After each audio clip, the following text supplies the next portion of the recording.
Hello and welcome to this lecture, and in this lecture we are going to learn how to create GUI applications in Python by using Tkinter, but this time instead of actually going ahead and normally creating the applications, we are going to use classes in our program so as to go ahead and create user interfaces like we had in the previous lectures.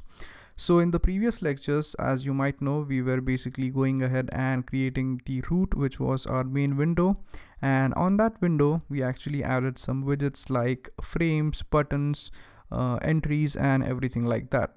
But in Python, the proper way to do that is by using classes. So we have already gone through the object-oriented programming concept in Python. And what object-oriented programming means is that we form classes, and in that classes we have certain attributes and we have certain methods. So that is the basic philosophy of a class. Now what Python suggests us to do is that it actually suggests us to basically go ahead and use classes for creating user interfaces as well. So in this lecture we are going to learn how to go ahead and create a simple user interface having a window and two buttons on it. And one button is actually going to help us to print something out on the screen, and the second button will actually help us to exit out of the screen. But the thing is that we are going to do this by using classes. So now let's go ahead and let's actually create a class called as myButtons. So as this class will be dealing with buttons, we will have class as myButtons.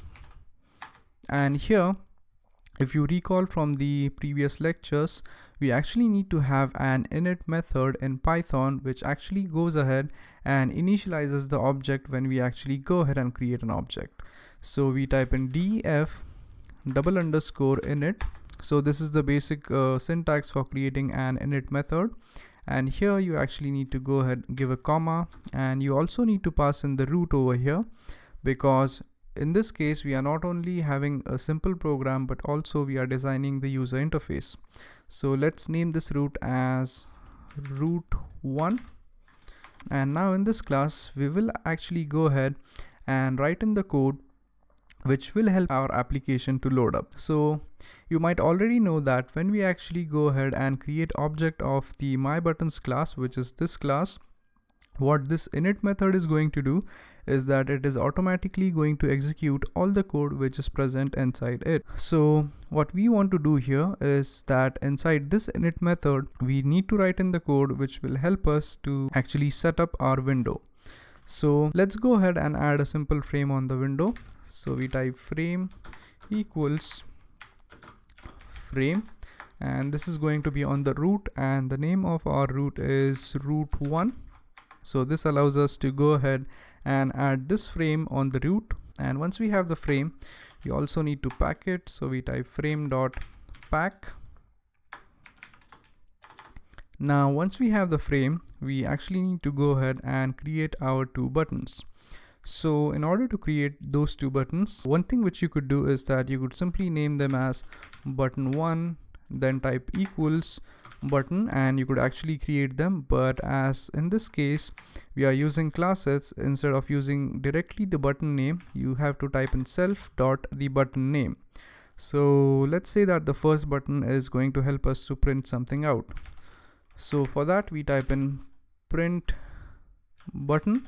So let's say print button is the name of the first button, so we type self.printButton equals button, and the first thing which we are going to pass to this is going to be the frame, because we actually want this button to be present on the frame, and the frame is actually present on our window. Then let's go ahead and specify some text onto this button. So let's type in text equals, let's say this button says something like click here. And now what we need to specify is that we need to specify what the button is going to do when we actually click it. So we specify that in the form of a command. So we type command equals, and to this command we need to actually specify the method name. So we don't have any method or function right now, but as this function is going to print out some message, let's type in the function name as print message. And even before typing print message, you also need to have self. So we type self.print message, as this function is actually going to be present inside this class as well. So once you have the button, you simply need to go ahead and pack that button up. So again, you type in self.printButton.pack. So this is going to go ahead and pack your button onto the frame. Now the next thing which we do is that we actually need to go ahead and create the second button. So again, we type in self dot, and let's say the name of this button is quit button, because this button actually helps us to quit the application. So again, we type in button.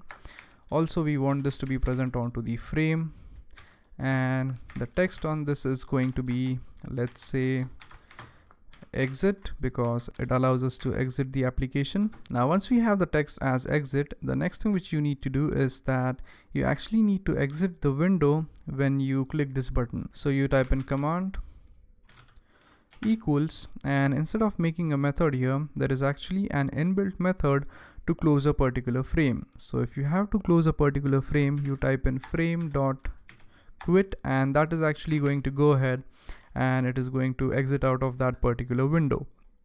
So once we have this button, let's also go ahead and add this button up onto the frame. So again, we type in self.quitButton.pack, and this time, as we actually want to align this button to the right of this, we type side equals left, because we actually want to make this button stick to this button. So this button is actually going to be on the extreme left, and this button is actually going to stick to it if we assign the side value as left.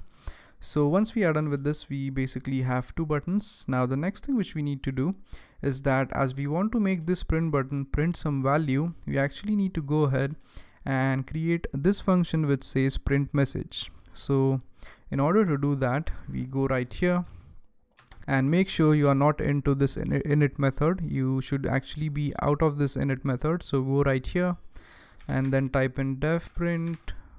So this is the function which will allow us to go ahead and print out the message. So we simply need to type in print, let's say button clicked. So whenever you actually go ahead and click this button right here, it is actually going to go to this command, and the command states that this button actually wants to execute the code which is written inside the print message function. So it is going to go to the print message function, and it is going to execute the code which is nothing but actually going ahead and printing out button clicked over there on the output screen. So once you are done with this, you are done setting up the myButtons class. Now the only thing which you need to do is that you need to go ahead and create object of this class. So after this, you go right ahead in between the root and the main loop, and here let's go ahead and create an object. So let's type in b as the object name. So we type b equals myButton or myButtons, and to this you need to pass in the root.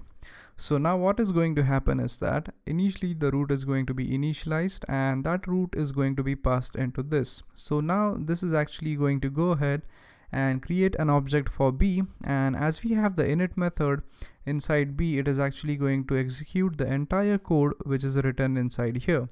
So what this code actually does, that is these two lines of code, they actually go ahead and create the window for us. Then this line of code is actually going to go ahead create a button for us, and this is going to put the button onto the window. Again, this line of code is going to create another button which allows us to exit the application, and this line of code allows us to put this button up on the window. And finally, we actually need to define this function, because this function enables us to print something on the output screen which we have specified in this print function right over here. So once you are done with this, you could simply go ahead, save the code, and if you run this code, I actually have an output over here. So let me just drag the output on my other screen. So this is what it actually looks like, and I don't know why this thing actually is aligned to the bottom, but it should actually be aligned to the left. But anyways, so when you click this button right here, as you could see, it says button clicked, and when you actually go ahead and click exit, as you could see, the window actually gets closed. So that is how you could create user interface applications in Python by using classes. So what you need to do is that you actually need to initialize, or you actually need to put up the code which allows you to go ahead, create windows, add buttons to them in the init method, which is present right over here. So this is also one of the important significance of having the init method in classes, that is to initialize objects upon creation. And hence, while designing user interfaces in Python, the init method actually comes handy because it actually goes ahead and creates the window, adds up all the widgets onto the window, and does everything like that. So that's it for this lecture, and I hope you guys understood how to go ahead and use classes in Python to create UI applications. So thank you very much for watching, and I'll see you guys next time. Thank you.